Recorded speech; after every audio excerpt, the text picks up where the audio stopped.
دفتن اسے کسی اور کے دوڑنے کی آواز سنائی دی۔ وہ پلٹ کر آواز کی طرف متوجہ ہوا تو اسے مسلح محافظ دکھائی دیا۔ وہ دیوانہ وار دوڑ رہا تھا اور اس کا رخ بھی ادھر ہی تھا جدھر گولف کارٹ جا رہی تھی۔ مسلح محافظ گولف کارٹ چلانے والے کو دھمکی دیتے ہوئے رکنے کے لیے کہہ رہا تھا، لیکن اس شخص پر نہ جانے کیا دھن سوار تھی کہ وہ کسی بات کو خاطر ہی میں نہیں لا رہا تھا۔ دوڑتے دوڑتے جب محافظ کو یقین ہو گیا کہ وہ اس طرح اس نوجوان کی گرد کو بھی نہیں پا سکتا تو وہ رک گیا۔ اگلی ہی ساتھ اس نے ریوالور نکال لیا۔ گولی چلانے سے پہلے اس نے شہزاد کو ایک بار پھر رکنے کے لیے کہا، لیکن اس پر کوئی اثر نہ ہوا اور پھر محافظ نے گولی چلا دی۔ دھماکے سے اسٹوڈیوز کا ماحول گونج کر رہ گیا۔ گولی گولف کارٹ کے اوپر سے گزر گئی تھی۔ اب شاید محافظ پر بھی دیوانگی کا دورہ پڑ گیا تھا۔ وہ اوپر تلے اندھا دھند گولیاں چلاتا رہا حتیٰ کہ ریوالور خالی ہو گیا۔ تب اس نے خالی ریوالور بھی کھینچ مارا۔ گولف کارٹ بہت دور نکل گئی تھی۔ محافظ نے دونوں ہاتھ اپنے سر پر رکھ لیے اور پھر بری طرح بال نوچ نوچ کر داڑتا ہوا زمین پر بیٹھتا چلا گیا۔ گولف کارٹ کے پہیوں سے اٹھنے والی گرد اس کا منہ چڑھا رہی تھی۔ کافی آگے آنے کے بعد ٹائیگر نے پلٹ کر دیکھا۔ محافظ یا گیٹ پر موجود کوئی بھی شخص اب اس تک نہیں پہنچ سکتا تھا۔ وہ اندھا دھند گولف کارٹ دوڑاتا رہا، لیکن اب یہ الجھن تھی کہ اوشان کہاں ہے۔ اس نے ادھر ادھر دیکھا۔ اسٹوڈیوز پر ویرانی سی مسلط تھی۔ یوں لگتا تھا جیسے آس پاس کی ساری ہی عمارتیں خالی پڑی ہوں اور وہاں کسی زیرو کا نام و نشان تک نہ ہو۔ شہزاد پر دیوانگی سی طاری ہونے لگی۔ وہ بار بار یہی سوچ رہا تھا کہ اوشان کہاں ہے۔ اس کا دل اتنی تیز سے دھڑکنے لگا تھا جیسے کسی بھی پل پھٹ جائے گا یا سینہ چیر کر نکل جائے گا۔ اوشان، اوشان، اس کی ہر دھڑکن یہی ایک نام پکار رہی تھی۔ اچانک اس نے گاڑی کی رفتار کم کر دی۔ اسے ایک نوجوان دکھائی دیا۔ وہ آہستہ آہستہ اسی راستے پر چلا رہا تھا جس پر خود ٹائیگر آگے بڑھ رہا تھا۔ اس نوجوان کو دیکھ کر اسے دور سے یہی محسوس ہوا کہ وہ اسے پہلے بھی کہیں دیکھ چکا ہے، اور جب اس کی گاڑی نوجوان کے برابر پہنچی تو اس نے پہچان لیا۔ یہ ریڈ ایکس تھا، اوشان کا پسندیدہ ہیرو۔ اوشان کہاں ہے؟ ٹائیگر نے اس کے قریب گاڑی روکتے ہوئے پوچھا۔ ریڈ ایکس چونک کر اس کی طرف دیکھنے لگا۔ اس کی آنکھوں میں سرخی تھی اور اس سرخی میں دہشت کے تاثرات گھلے ہوئے تھے۔ یوں لگتا تھا جیسے وہ کھلی آنکھوں سے کوئی خواب دیکھ رہا ہو، اور وہ کوئی ایسا خواب ہو جس کے بھیانک اثرات نے اس کی ساری شخصیت ہی نگل لی ہو۔ اوشان کہاں ہے؟ ٹائیگر کا لہجہ سرد ہو گیا۔ تم کون ہو؟ ریڈ ایکس نے کانپتی ہوئی آواز میں پوچھا۔ میں تمہیں صرف ایک اور موقع دوں گا، ٹائیگر نے گاڑی کی سیٹ سے اچھل کر نیچے آتے ہوئے کہا۔ اوشان کہاں ہے؟ ریڈ ایکس ایک لمحے کے لیے اس کی طرف دیکھتا رہا، پھر وہ پنجوں اور ایڑیوں پر یوں جولنے لگا جیسے اس کے ٹخنوں اور گھٹنوں میں اچانک ہی بے پناہ لچک پیدا ہو گئی ہو۔ اس کے ساتھ ہی اس کا ہاتھ اٹھ گیا۔ اوشان کہاں ہے؟ ٹائیگر کے دونوں ہاتھ گولف کارٹ پر جم گئے۔ بہتر ہوگا کہ یہاں سے بھاگ جاؤ، اوشان اس وقت موت کے نرغے میں ہے، ریڈ ایکس نے کہا۔ موت، موت یہاں وہاں ہر جگہ منڈلا رہی ہے۔ ٹائیگر کے دونوں ہاتھ گولف کارٹ پر منجمد تھے، اور پھر ریڈ ایکس کی آنکھوں نے اپنی زندگی کا ایک اور حیرت انگیز منظر دیکھا۔ ٹائیگر کی انگلیوں نے وہ مضبوط آہنی راڈ یوں توڑ کر نکال لیا تھا جیسے وہ مضبوط نٹ اور بولٹ سے نہ لگا ہوا ہو بلکہ یوں ہی گاڑی کے ساتھ چپکا ہوا ہو۔ یہ راڈ آہستہ آہستہ بلند ہونے لگا۔ غیر ارادی طور پر ریڈ ایکس کا ہاتھ اپنی کھوپڑی کے تحفظ کے لیے اٹھ گیا۔ اوشان کہاں ہے؟ ٹائیگر کی غراہٹ نے ریڈ ایکس کے جسم میں ٹھٹھرا دینے والی لہر دوڑا دی۔ وہ وہاں ہے، ریڈ ایکس نے ایک طرف اشارہ کر دیا۔ ٹائیگر نے پلٹ کر اس بند دروازے کی طرف دوڑنا شروع کر دیا جس کی طرف ریڈ ایکس نے اشارہ کیا تھا۔ ریڈ ایکس پھٹی پھٹی آنکھوں سے اس کے دوڑنے کا انداز دیکھتا رہا۔ یوں لگتا تھا جیسے وہ خود کو دنیا کا سب سے حقیر آدمی سمجھ رہا ہو۔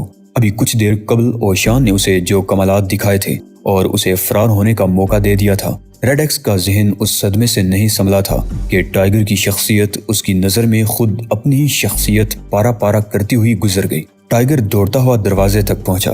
دروازہ بند ہی نہیں، اندر سے شاید مقفل بھی تھا۔ 4 قدم کے فاصلے سے ٹائیگر کا جسم فضا میں بلند ہوا، پھر اس کے دونوں پیر دروازے پر یوں پڑے کہ دروازہ دوسری جانب فرش سے ٹکرایا تو اس سے کافی پہلے ہی ٹائیگر کا جسم دروازے کے فریم میں پیدا ہونے والے خلا سے گزر کر ریڈ ایکس کی نگاہوں سے اوجھل ہو چکا تھا۔ دروازے سے گزر کر وہ سامنے والی راہداری میں دوڑتا چلا گیا۔ مان شہزاد کو دھماکہ سنائی دیا۔ قریب ہی کہیں گولی چلی تھی۔ وہ آواز کی سمت کا اندازہ کر کے اس طرف دوڑا۔ جس کمرے سے آواز آئی تھی اس کا دروازہ بھی بند تھا۔ شہزاد اسے بھی توڑتا ہوا اندر جا گرا اور گرتے ہی اس نے ایک طرف چھلانگ لگا دی۔ یہ جس تھی اسے بچانے میں کام آ گئی، ورنہ ڈاکٹر گورڈنز کی چلائی ہوئی گولی اس کی کھوپڑی پاش پاش کر گئی ہوتی۔ ٹائگر! اوشان کی تیز آواز سنائی دی۔ خود کو بچاؤ! اوشان کی آواز سن کر ٹائگر کو یوں محسوس ہوا جیسے اس کے جسم میں تازگی اور نئی زندگی کی ایک لہر سی دوڑ گئی ہو۔ اس نے خود کو تیزی سے فرش پر لڑکانا شروع کر دیا۔ اس کے لڑکنے میں اتنی تیزی تھی کہ اس پر نگاہ جمانا ممکن نہیں تھا۔ اس کا رخ ایک وزنی الماری کی طرف تھا۔ جب تک وہ الماری کے قریب پہنچا، اس کے عقب میں فرش پر 2 گولیاں لگی۔ وہ سنبھل گیا۔ وزنی الماری کی آڑ میں پہنچتے ہی اسے ڈاکٹر گورڈنز کی شفاف آواز سنائی دی۔ اچھا ہوا تم بھی یہاں پہنچ گئے۔ میں تمہارے استاد سے نمٹ کر تمہیں بھی ٹھکانے لگا دوں گا۔ تم دونوں ایک ساتھ ہی دفن کر دیے جاؤ گے۔ یہ تو بہت ہی باتونی ہے اوشان، ٹائگر نے کہکہا لگا کر کہا۔ شاید روبوٹوں کا 30 مارخان ہے۔ جواباً اوشان بھی ہنسنے لگا۔ ٹائگر نے الماری کی اوٹ سے جھانکا۔ اسی لمحے گورڈنز نے 2 اور فائر جونک مارے، لیکن یہ گولیاں اس نے ٹائگر کی طرف نہیں بلکہ اوشان پر چلائی تھی۔ اور اب تک کی شناسائی کے عرصے میں ٹائگر نے اوشان کا ایک اور تحیر خیز کارنامہ دیکھا۔ گورڈنز نے جو گولیاں چلائی تھی ان کے جواب میں اوشان نے دائیں بائیں باقاعدہ اچھل کود نہیں مچائی تھی، بلکہ وہ کھڑے کھڑے دائیں بائیں ذرا سا گم جاتا تھا۔ دونوں ہی گولیاں اس کے کشادہ لبادے میں لگی۔ لبادے میں 2 سوراخ نمایاں نظر آ رہے تھے۔ گولیاں تھڑ تھڑ جیسی آواز سے اوشان کے لبادے سے ٹکرائی تھی، لیکن کوئی رد عمل ظاہر نہیں ہوا تھا۔ اوشان کے حلق سے دم توڑتی ہوئی آواز نکلی تھی اور نہ ہی اس کے لبادے کے سوراخوں سے خون ابل پڑا تھا۔ یوں لگتا تھا جیسے لبادے نے وہ دونوں گولیاں آسانی سے نگل کر ہضم کر لی ہوں۔ ٹائگر ہکا بکا رہ گیا۔ وہ چاہتا تھا کہ چیخ کر اوشان سے کہے کہ خود کو ہلاکت میں نہ ڈالے اور کسی چیز کی آڑ میں ہو جائے، لیکن اوشان یوں تن کر کھڑا تھا جیسے وہ ہر گولی اسی انداز میں کھانا چاہتا ہو۔ تمہارے پاس ابھی اور کتنی گولیاں ہیں؟ گورڈنز کا کہکہا بڑا بھیانک تھا۔ دونوں ریوالوروں سے کل 12 گولیاں چلائی گئی ہیں۔ شہزاد چیخ پڑا۔ ہر ریوالور سے 6 گولیاں۔ اوشان کی مسکراہٹ گہری ہو گئی۔ یہ اب تک 9 گولیاں مجھ پر چلا چکا ہے، جبکہ تم پر 2 چلائی ہیں۔ اس کا مطلب ہے کہ کل 11 گولیاں چل چکی ہیں اور صرف 1 گولی باقی ہے۔ اس نے مجھ پر 2 نہیں بلکہ 3 فائر کیے ہیں، ٹائگر نے چیخ کر کہا۔ اس کے پاس گولیاں ختم ہو چکی ہیں۔ 11 گولیاں ٹائگر! اوشان کا لہجہ خونخوار ہو گیا۔ 12!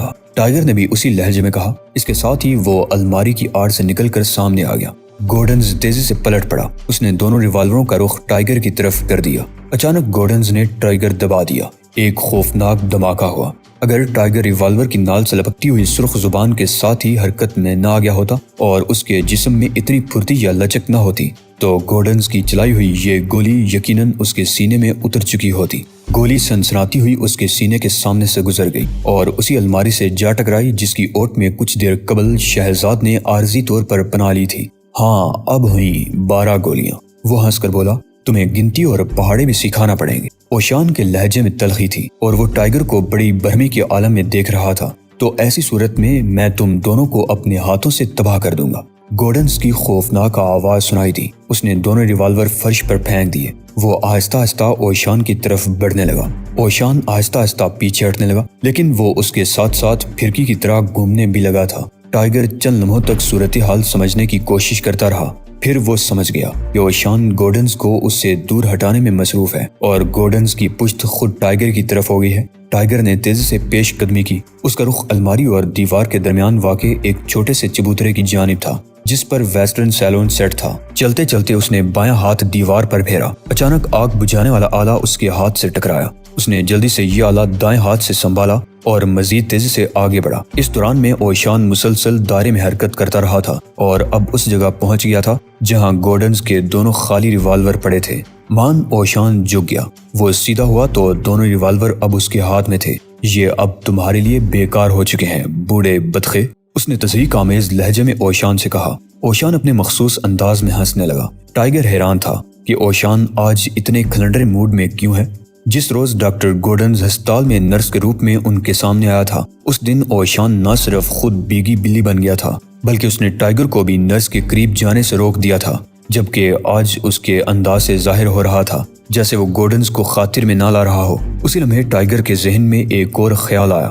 اسے یاد آیا کہ تھوڑی ہی دیر قبل اس نے باہر ریڈ ایکس کو دیکھا تھا۔ آخر اوشان نے ریڈ ایکس کو کیسے بخش دیا، اسے یہاں سے کیسے جانے کی اجازت دے دی؟ ڈاکٹر گورڈنز بھی چکرا رہا تھا۔ اس کے دونوں ہاتھ تیزی سے حرکت کر رہے تھے۔ ٹائگر عقب سے اس کی طرف بڑھتا رہا، حتیٰ کہ ڈاکٹر گورڈنز کے درمیان صرف 5 انچ کا فاصلہ رہ گیا۔ سناجو کی شمشیر کے مالک کے لیے ہر ہتھیار کارآمد ہوتا ہے۔ اوشان نے اپنی مخصوص ہنسی پر قابو پاتے ہوئے کہا۔ ٹائیگر کے جبڑے غصے سے بھنجے ہوئے تھے اور وہ رک گیا تھا۔ اس کے دائیں ہاتھ میں آگ بجھانے والا آلہ اب بھی جگڑا ہوا تھا۔ اوشان دونوں خالی ریوالور اٹھائے دائرے میں گھومتا رہا۔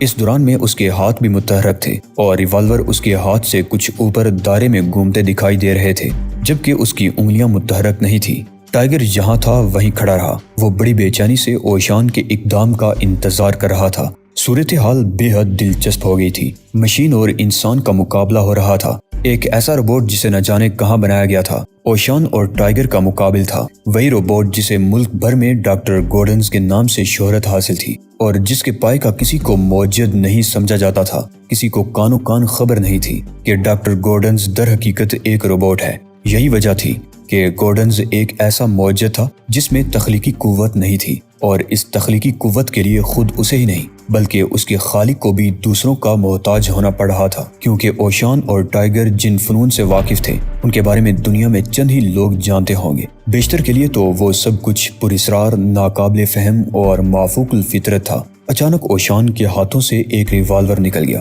یہ خالی ریوالور توپ سے نکلے ہوئے گولے کی طرح گورڈنز کی طرف گیا تھا اور اس کے پیٹ میں جا گھسا۔ آہنی ریوالور پلاسٹک اور دھات کے بنے ہوئے میٹیریل کو چیر کر گورڈنز کے پیٹ میں اتر گیا تھا، لیکن حیرت کی بات یہ ہوئی کہ اس کا کوئی بھی رد عمل سامنے نہیں آیا۔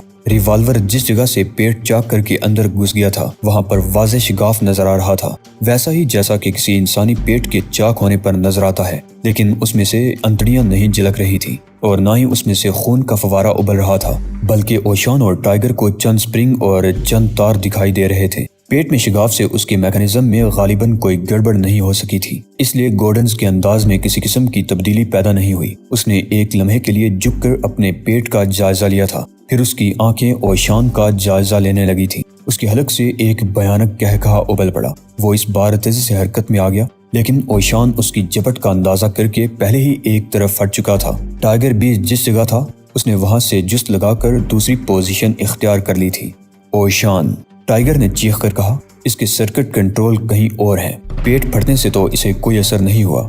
وہ بات بتانے کا شکریہ جو ابھی بھی خود میری سمجھ میں آ گئی ہے، اوشان نے خوش دلی سے جواب دیا اور گورڈنز کی طرف متوجہ رہا جو بار بار مٹھیاں بینچ رہا تھا اور انہیں کھول رہا تھا۔ یوں محسوس ہوتا تھا جیسے وہ ان دونوں کی گردنیں دبانے کے لیے بے چین ہو۔ ایک روبوٹ کے انداز سے انسانی جذبات کا اظہار واقعی اس فن کی انتہا تھی جس کے تحت اس کی تکمیل کی گئی تھی۔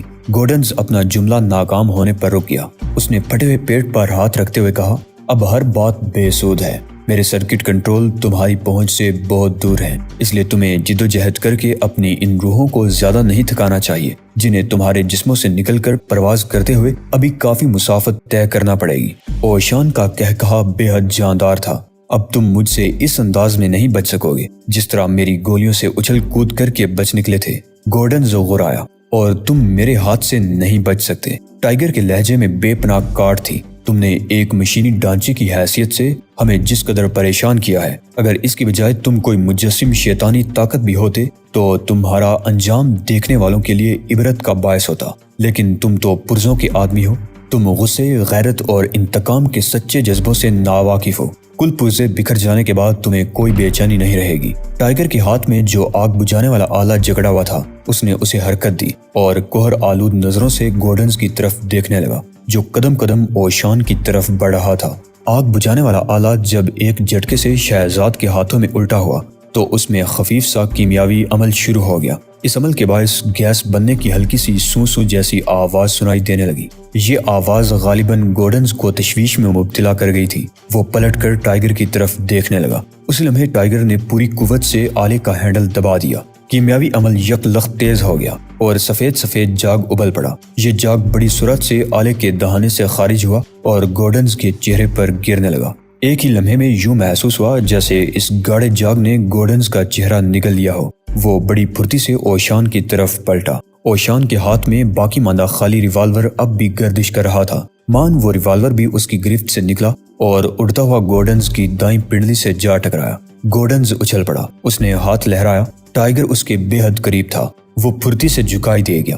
ورنہ گورڈنز کا برچے کی طرح نصف دائرے میں گھومتا ہوا ہاتھ اس کی گردن پر پڑتا اور اس کی کھوپڑی اتار کر دور پھینک دیتا۔